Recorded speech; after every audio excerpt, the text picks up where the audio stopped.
youth, like young youth, 8, 9, 10-year-old parents say, when should we be in the gym? Like, at what point do we start that? And usually I say something along the lines of, like, like other sports I'd add in, or like just getting physical activity, something where they learn to move their body. Is there a general age or stage that you would consider starting Yeah, this? so I mean, I don't like to turn away anybody, obviously, but I kind of set the rule, not the rule, but the general age that I kind of accept at least individual clients on, like, saying, I'm going to take your kid for an hour, right? And I'm going to Right. work, I'm going to keep their attention, right, during this, get Half the meaningful battle. work in for an hour, right? So I kind of set that age for those individual sessions at 12 or older.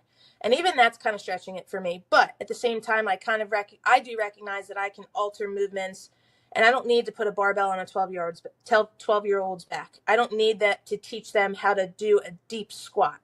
But there's maybe be a 12-year-old that says, like, hey, I want to learn, like, to squat well. And if they're motivated to do that, sure, like, I'll teach them Yeah. how to squat well, and I'll put like a sub-maximal load in their hand, like a kettlebell or a medicine ball. Maybe those are the things that I kind of adjust to make it more, again, this is a growing individual, like those ages 10 to 12, we're still growing. We're going to add size and mass to a body that in maybe 6 months or even a month, you see how these kids hit growth spurts, and they just, Right. now I'm like kind of creating these patterns, training these qualities, but then they grow, an exponential amount of inches, and now I'm having to reteach them how to explore their body. So that's where the age we kind of more explore movement patterns, and like we've talked about physical literacy. I don't know who threw that term out there before or originally, but I kind of do like it. It's, I don't like to get on this pedestal or this soapbox, I guess you could say, of kids today just aren't doing all the things that we did to explore movement, right? Right. Like, we were outside more often. We were jumping, climbing trees, like absorbing our body, playing tag, playing other sports, like for fun, like shooting baskets, and just this kind of, I don't want to get into this too heavily, but this over specialization or early specialization of kids that still are just learning how to move, can kind of take away from those things. So if I were to accept someone of that age into the weight room, I would do things like more like crawling and jumping to absorb body weight, jumping over hurdles, obviously making it fun and motivating, because again, the at that age, I feel like, the attention of this is going to make you better for a goal that maybe you don't even have yet, or is just too kind of far into the future. Exploring those things that will overall just help them be better performers and more competent movers, instead of focusing so heavily on, how it transfers to what they're doing in a sport in the moment. Right. Right.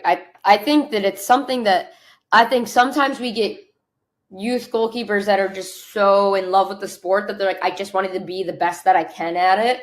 So that's where they're like, oh, I see the older people are doing this, and I know eventually I'm going to need it. So it's like a curiosity of like joining.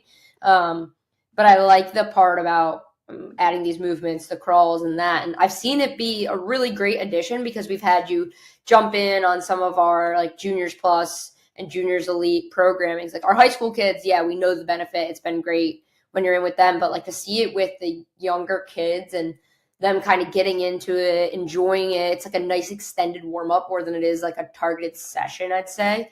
Mm-hmm.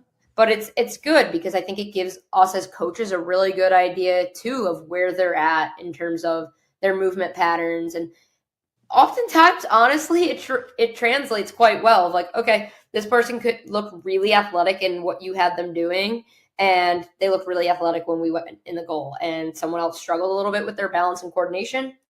Makes sense. They struggle with jobs or tasks that include a little more balance and coordination. So it's Yeah. cool to kind of see that crossover and how the two fields are not just relate, but are intertwined. Mm-hmm. Absolutely. Which is a great segue to the next question topic-ish is sports specific. You started to kind of touch on it, you started to mention it, but I think it's important for us to talk about it because so many times people are like, oh, this is sports specific, or it has to look like the sport, or you and I have even had an in-depth conversation of like, oh, this person didn't want to do this because it didn't look like their sport. But does your weight room session need to look exactly like your sport, or what's the balance there that makes it important? Yeah. So I think the whole sport specific thing, you could have a different definition of that than I do, right? When I think sport specific, I think kind of what I mentioned earlier. This player is a goalkeeper. They need to, for a set shape position, they have to be able to maintain good core balance to stay centered over their feet, right?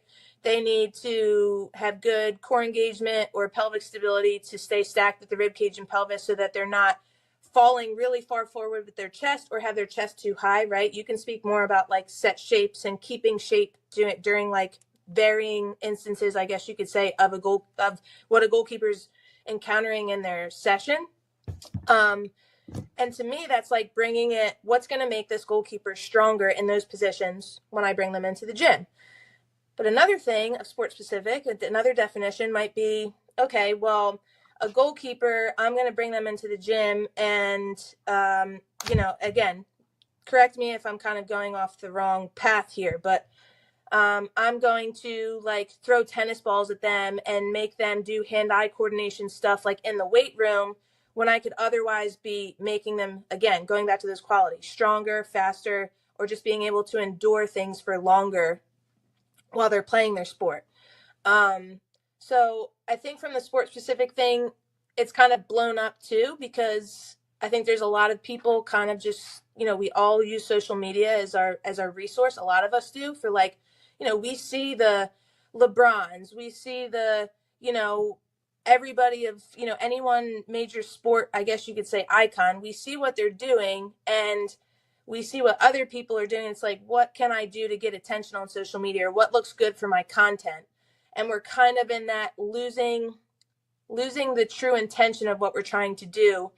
And we're not really putting, I guess, priority on, is this truly going to benefit this individual when they play their sport, right? Like, is there measurable things to say, well, we did this and it made them their vertical jump higher, so now they're able to cover more ground in the net. Or we did this, we increased our trap bar deadlift weight, right? And now I'm seeing this person really be able to stay strong through their shape through the different phases of goalkeeping. So sport specific from my standpoint is bringing a player into the gym and just finding those joint angles, finding the positions or movement patterns that they need to do, and then just like improving any aspect of the strength, speed, and endurance qualities that I can. Because I don't think there's ever been question of whether or not if you make someone stronger, faster, and able to endure, that it's going to make them bad at their sport. Right. So would you call it more of a compliment? Like it's a compliment and then like an addition of maybe things you're missing? Yeah, definitely. So like, not to mention kind of going back a little bit in those qualities of like being more mobile, having more stability, right? To stability of, again, we're talking about pelvis for, strength and stability at the pelvis is going to translate to maybe fewer groin injuries or quad injuries or pulls, fewer, right? We're not mitigating hamstring pulls. They're better able to load and push when they're low diving or high diving because they hold the shape and have the stability of the shape of that position to do so. So I think that something I kind of want to bring it up because I feel like you brought it up in the past, like the whole, you have a goalkeeper session and there's a goalkeeper coach working with a kid on a Bose ball. Perfect. You got it. This is my next question. It's like the same question, but like posed in a different way almost. Yeah. Do you want to do that? Goalkeeping the gym, bring the gym to the goalkeeping, and like you hit on it. I see it on social media and I can't quite grasp it. So like, yeah, go ahead. Tell us. Is it something that is practical? Does it make sense? Because to me, it doesn't feel like it makes sense. Yeah.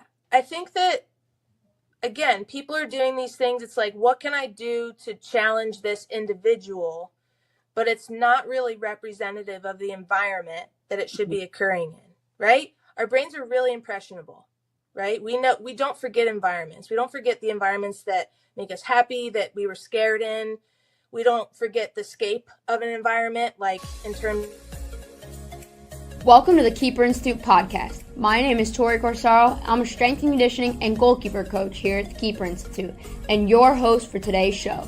The Keeper Institute is a unique goalkeeper training facility in New Jersey aimed at developing better goalkeepers and better people. On this podcast, we will be discussing all things goalkeeping, character development, and more.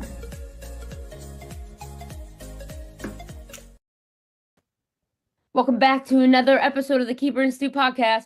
Getting funky with it.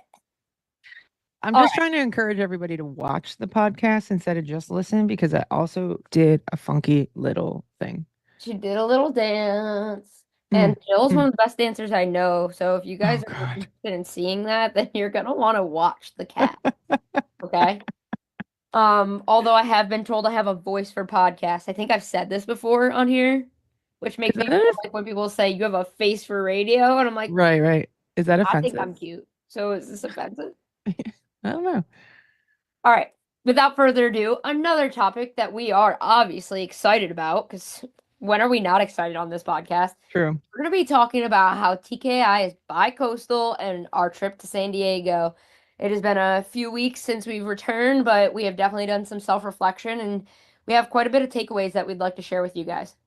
Yeah, I think we should start by telling people why we decided to go to San Diego. So most of the listeners that tune in on a weekly basis or know TKI or know us know that my sister-in-law is Caitlin Sheridan. So all family events and meals are commandeered by football talk. And so are vacations now, apparently. Our family likes to vacation. We like to spend a lot of quality time together. A couple years ago, we were going on vacation to Fort Lauderdale before Dom and Kaylin went back to San Diego. And Kaylin said, hey, while we're on vacation, can you train me? And I was like, definitely. Why don't we make this a little bit bigger than just like me and you? So let's invite some friends. So we invited Aubrey Kingsbury and Katie Lund and Manny McGlynn, and it was great. We had such a positive experience down there, training 6-7 goalkeepers. And the next year we were thinking, well, how can we do that again, but a little bit better, and provide housing for players and transportation and meals. And so we moved it to San Diego, and we ran it in alignment with a youth camp so that we were able to serve the community and meet the needs of 150 goalkeepers plus over 2 days, which was fantastic. We redid it this year, and we had about 15 goalkeepers that we were training in our NWSL preseason camp, and we had such a phenomenal experience. We trained for Monday to Friday, and we got to know people outside the lines, inside the lines. We got to work with some of the most talented goalkeepers in the world and some of the next generation of really talented goalkeepers as well. And yeah, we wanted to share that experience with you guys and what our main takeaways were from our debrief. Yeah, so, at TKI, we are firm believers of you can learn from anything and anywhere, and kind of everything that goes on in life can be a learning opportunity. And this is no different. So kind of takeaways that work for me at least. I'll let you speak on your own behalf, but from both running our youth camp there, but also getting an opportunity to work with some of these amazing women who are up and coming professionals / are already professionals competing in various leagues. Number one was session design. So we've talked and we've done podcasts on session design before, but I think a takeaway for us from San Diego is that session to design has to be intentional. What are you trying to get out of it? Especially you're talking, okay, maybe we're working with goalkeepers that we get 1 to 2 chances to work with a year.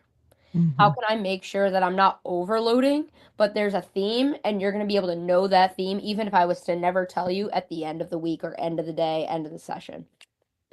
Yeah, and I think for us going into this week of training, it was really intentional for us to design our sessions with principles of goalkeeping in mind. So we have our own principles in the way that we want to interpret the game. And I think that we are in a unique position that we get to work with day one goalkeepers to number one goalkeepers in the world and everywhere in between that spectrum. And so I think it's intentional for us to create a very broad experience for goalkeepers, for them to be able to interpret situations based on their own skill sets. And whether that leads to more awareness of this is my super strength, I'm going to play to that, or hey, I need some support with this.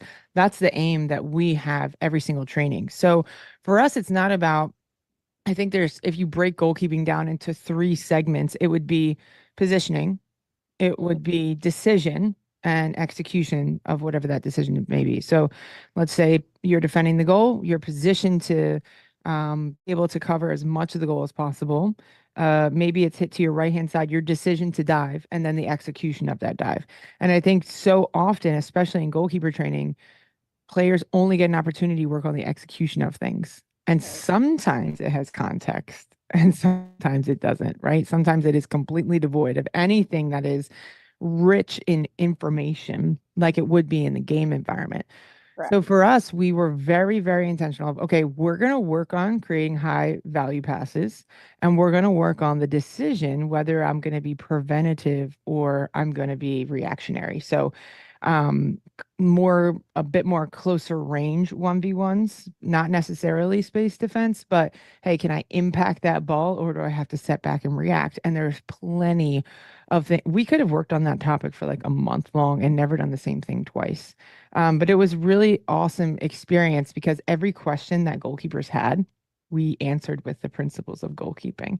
And it might be different, right? Like if you and I are training, it might be your answer might be different than my answer. And we want that.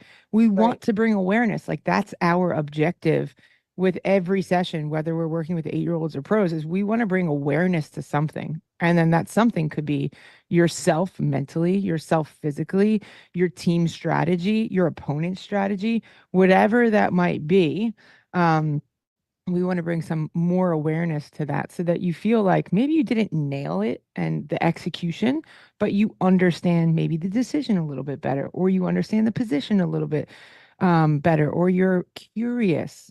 You're curious about, hey, how else could I do this? Right? I've always been set in this cookie cutter mold of what it has to be, but like, what else could it be? Or what else could I be capable of? So I think going into the week, we were really mindful of here are our intended outcomes for the week, and here is what we hope. People might not execute it perfectly every time, but there's just some more curiosity and awareness around these decisions. Yeah, and I think that's something that's kind of important to highlight here too. Is like it's not like we're like these will be our sessions every single day, and this is Mm-hmm. what it will look like, and I will stick to it. There's honestly no rigid structure besides like I mean, I guess we have our model of how we run training, so that could be a whole nother podcast, but we have an idea, we have principles, and we're gonna let things kind of play out. That way we can make almost like flexible decisions that are gonna best serve the people we're working with. So there's a plan, there's an agenda, there's a design, but there's also still room for flexibility. That way, if it's like, oh gosh, they're really not getting it, doesn't mean we're gonna break it down and be like, okay, let's do this really technical training. It just means like they need more support. So rather than move on to X that we had planned, we're going to stick with a little bit more of a progression or a regression to A so that they can kind of walk away with an understanding or get a chance to explore more of what we're trying to get out of today.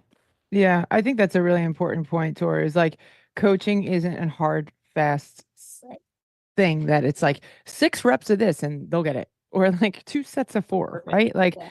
it's, I think that's why coaching is so beautiful is like you have to use your gut too, and you have to observe. And I think if, as coaches, if we could put our focus on observing more and talking less, we probably would run a more effective session, right?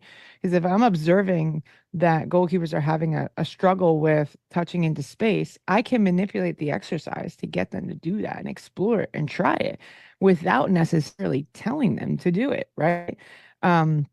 And I think also one more point. I know you want to interject, and that's great. One more point is like this is so important, and I tell goalkeepers this all the time, is that you don't need a positive outcome to have learned something. You don't. Like, well, people will be like, well, their first touch is terrible, so why would I put pressure? And I'm like, well, why can't they learn within the context? And what does success look like in that training environment anyway? Maybe it's not to technically execute something perfectly with no context. To me, that's never the answer. Maybe it is to just you make it a little bit messy and let them explore taking touches, and whether it's too big or whether it's too small, there's a consequence to those actions, and they start to adjust and self-organize on their own, like without having to necessarily take it put it out of context, isolate it, and then what? Relearn it back in context. That to me, that's just like a complete waste of time. So if we have two things, the ability to adjust based on what we see and adjusting our expectations of what the outcome could look like or what it should look like or what success looks like, I think we're going to be able to, one, enjoy our sessions more, but two, it's going to be more effective. For sure. As always, I'm just writing some notes. Got me thinking. But yeah, I mean, it's affordance. How are we creating opportunities that look like the game and allow you to manage in the game? Like, Mm-hmm. yeah, sometimes people need to know, like, you're a young goalkeeper, right? You're not locking your ankle when you kick the ball. Try locking your ankle. It could look like this. But Mm-hmm. why practice that 1,000 times uncontested when in the game it's not going to happen uncontested? Let's Right. give them those tips, tools, strategies, but let's still do it in our game realistic manner. Well, I think that's the point, Tor, is like we don't want to create goalkeepers that all look the same. No. We don't want them to all look the same. We don't want to just work on the execution and drill into them. It has to be this way, right? There Mhm. was a fantastic track runner, Michael Owens, I think, but whatever. He had like a hinge in his gait that's different than most people. And a coach tried to change it and he wasn't as effective. He wasn't as fast. Like he was the fastest man in the world. And then they Or were Jesse thinking, Owens. just one of them. No, I think I don't Mike. know, whatever. It was a track We're not runner. runners. We're not runners. He was an Olympian. He was one of the fastest in the world. They wanted to change his gait, but it didn't work for him, right? Right. So we want to create an environment that where effective goalkeeping is really the outcome, like finding Right. the solutions, not just doing the solution over and over and over and over. So we look the same because that might not be effective for some people, Right. right? You're going Setting to the take from them. exact same way might not be the most effective way, and we could be doing more harm than good by forcing people to do something a certain way. Absolutely. Which I think really well gives us a transition to point number 2, communication. We had at our camp between 2 days, I don't know how much crossover there was, but probably somewhere around 100 goalkeepers, different goalkeepers, probably more that we got to work with. More, yeah. And we could not coach any of them the same, right? Like Mhm. they weren't going to learn what we were trying to teach or how we were trying to support them if I gave them all the same way to do the same thing. That's why it's here's our curriculum, let's run it the way you would, give feedback based on what you see. Not everyone's going to get the same feedback and allow them to explore. Now, take that same thing and all these amazing women that we got a chance to work with Monday through Friday, they are all some of the best in the world, some of the best at being goalkeepers. They play in leagues that require a lot of them, whether they're the 1, 2, or 3. And we could not coach a single one of them the same. Therefore, our communication based on their knowledge, their skill set, their familiarity with certain jobs of a goalkeeper had to kind of be different. And I think it was on, the 4 of us being me, you, Kieran, and Maria to really make sure that we were investing in understanding who they are as players and kind of where they were at. That way we could kind of guide and communicate and collaborate with them in a way that was going to help them best see our intended outcome and get takeaways and questions from the week. Mm. Yeah, communication is so important. Obviously, that stems from like a good relationship, which was hard because some of the people we never even met before our Right. first day of training. So that became more difficult. But I think sometimes too is that as coaches, we can communicate through our session design. And Yep. I think that's one of the more undervalued aspects of how to communicate is through a session design because you want to create an impetus for change, right? So instead of me telling you that you're out of position, there might be some resistance to that if I just say, hey, you're out of position.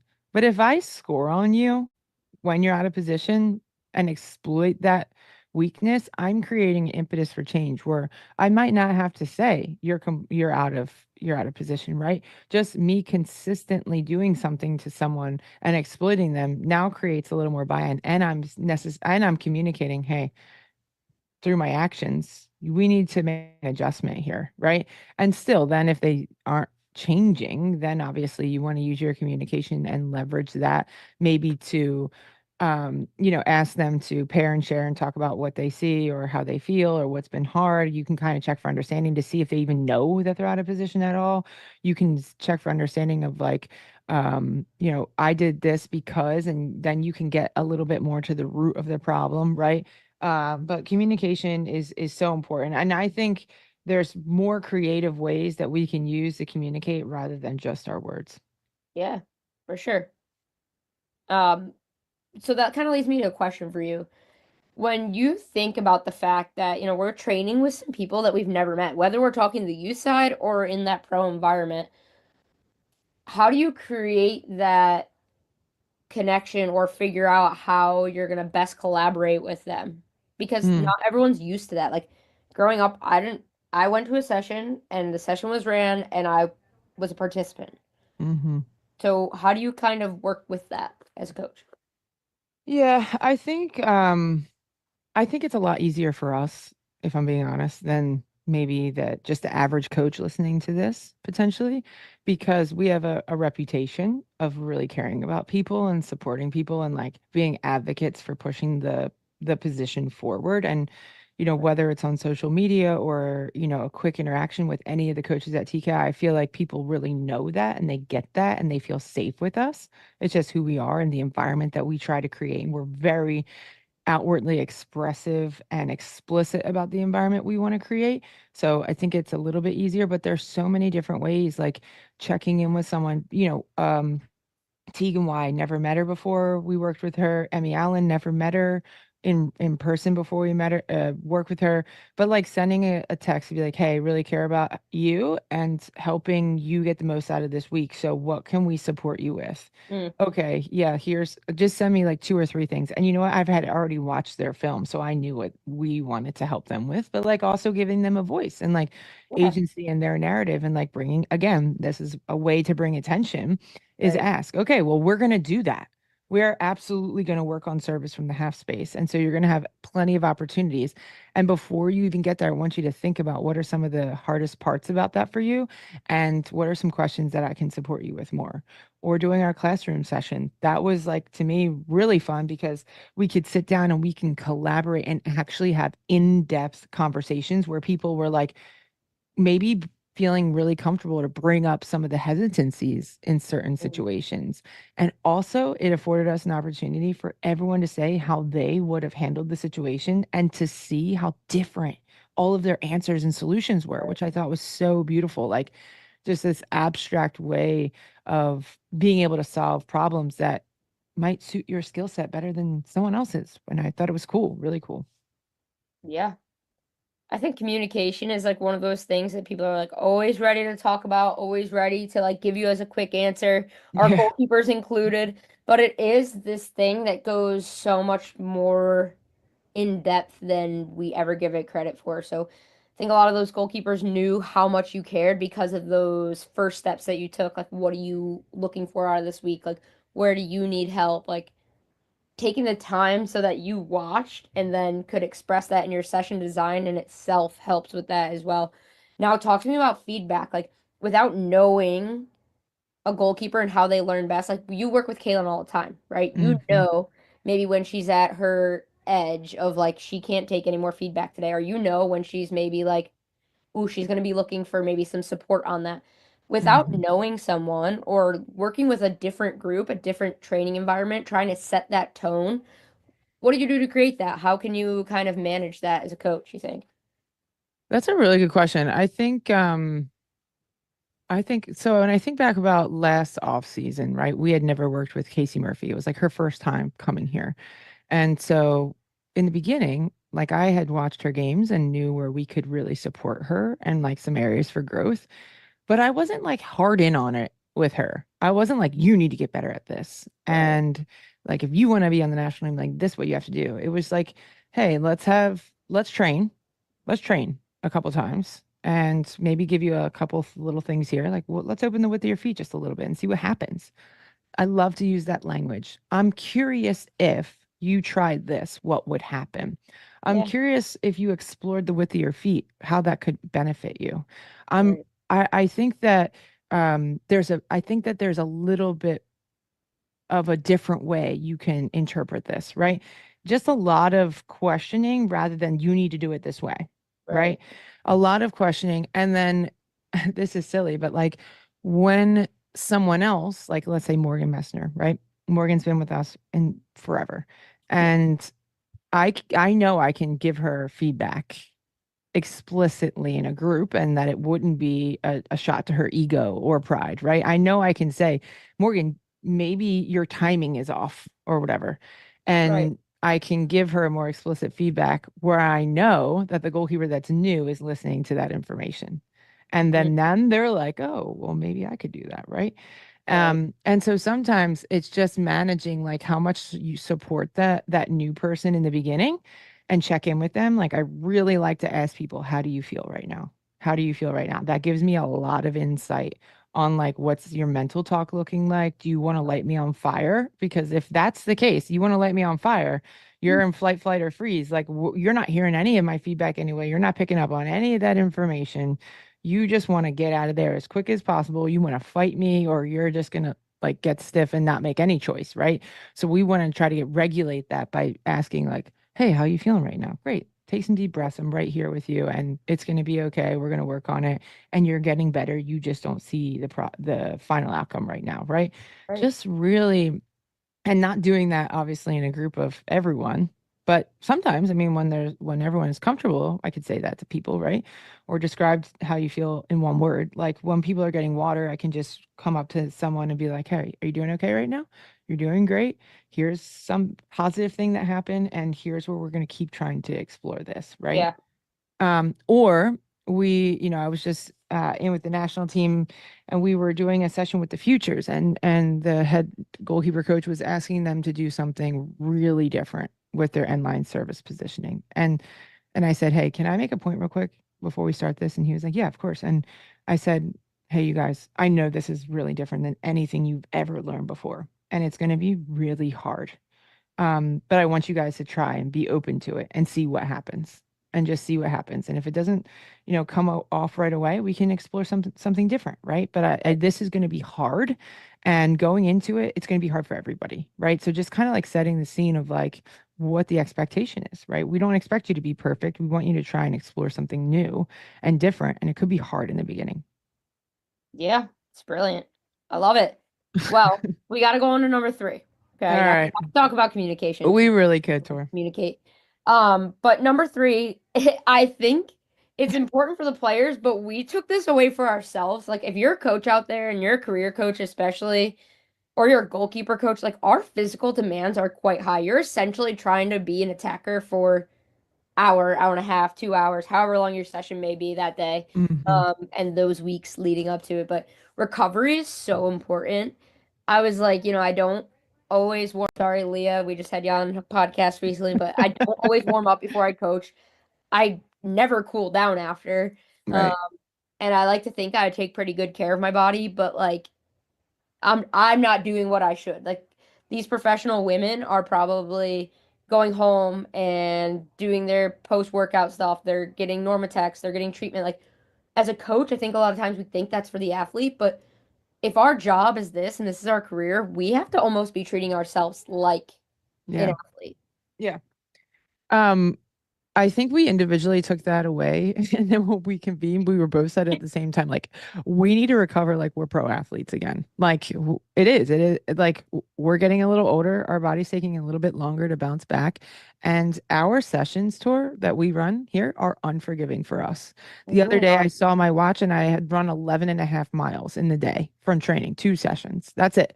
2 sessions. Granted, I was on the field for like 3 or 4 hours, but still it was a really long day of us putting pressure on goalkeepers, getting them to solve that pressure, a lot of running with 1v1s, a lot of running to collect balls. It was just a lot, right? 11 and a Right. half miles. Like that's more than I think a field player would run in a game. Like, so just imagine like how a field player would feel in a game running that intense of a match and then what they would do the day after or after the game. Like we need to recover like that. Especially because I'm pushing 40 these days. Right. Right. Yeah. And and like the quality of our session depends on our equipment, of course, from West Coast, but also the health of our bodies, right? The For health of our sure. bodies. I mean, if my body is decrepit and my knees bothering me and my ankles all busted up, I'm not going to be able to run as fast as I possibly could to get pressure on them or just have the freedom to move and strike and hit the ball as literally as hard as I can from outside the box. Like that Mhm. is fatiguing. And we Yep. want to make sure we're taking care of ourselves so we can better serve the people that we get to work with.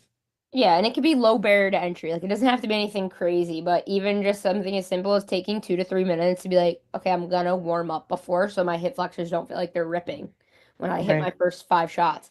And Right. then maybe like after the fact, being like, all right, I'm gonna be intentional about cooling down. I'm not just gonna get in my car and drive home, whether it be series of mobility or stretches, something along those lines. And then, both of us already are people who like working out, we enjoy to do, so that's already in there. But like not just doing the conditioning, doing the workouts, but making sure that there's days for rest. And I'm not Yeah. good about rest. I don't know how you feel about rest, but I like to be active. So sometimes Yeah. a day off wasn't happening. So now I've learned, okay, I need to take at least a day off where I'm like, 100 steps, maybe that day, something along those lines. I just said that to Leah the other day. She's like, "Did you take time off to let your knee heal?" I said, "Yeah, I did like an under 4,000 step day. It's fine." But no, and I just want to share something for anybody who's listening. The low hanging fruit, obviously, is what we want to do first, right? And you shared something with me the other day that I haven't felt better from. But you were sharing your morning routine and you were saying that you had delayed coffee for a while in the mornings. And I was like, ugh, I've been really not wanting to hear this because I hear everyone talking about delaying coffee, delay coffee. And I just been not wanting to do it because I just love my coffee. But I do still get to enjoy my coffee, but it's just now instead when I wake up, instead of drinking coffee and continuing to exacerbate my dehydration, I'm drinking 30 ounces of water while I'm walking, getting some motion, and then getting in the sauna for 15 minutes, which by the time I get to my coffee, it's 2 hours later. And I'm like, wow, I didn't even really need coffee. I don't think I feel really good right now. Oh, And that's that was lovely. something, yeah, like something so small that really changed my energy levels or my outlook. And at some point, we'll probably change the morning routine. But for right now, it feels really good. Yep. And it's the little things, it's little changes, Yeah. not all at once. We have hit our quota we got for today. It's those three things. So just a reminder, session design, communication, Hmm. recovery, no matter if you're a player or coach. I had a blast in San Diego. I always feel so beyond grateful that you guys include me in things like that, from the youth camp to getting the experience to train all those incredible professionals. It's always a blast and it's always a learning experience and something that I hope we get to continue for a very long time. And the coffee is good there, and the weather is good. And the This year, the donuts. weather was good. I one more thing. To everybody listening, I just want to say thank you so much for always tuning in. Thanks for listening to Tori and I have these like long conversations just about goalkeeping in life. And it's like one of my favorite things to do is just to have conversations with you. You spark so much joy in me and so many great ideas. And like I wouldn't be who I am without you, Tor. But um Oh, don't make me cry. They'll have to watch to see. I also just want to let everybody know that we have a very good itinerary of podcasts coming up. I feel really good about, super passionate about like some in-depth stuff. We're going to start adding some more videos. We're going to try Yeah. some more tech stuff. But also, anytime you guys have any feedback, we want to hear it, whether it's good or whether it's bad. We want to hear it because we really want to serve you. And that is why we do this podcast. We want to support your development as a more well-rounded goalkeeper and a person so that you can be the most confident goalkeeper you can be and you can enjoy the sport that we love so much, even though it's hard and there's so many adversities and obstacles that get in the way. We want to just remind you guys that we're here to support you. So thank you for tuning in. Keep tuning in and send us your feedback if you have it. And until then, we'll catch you later. We'll catch you later.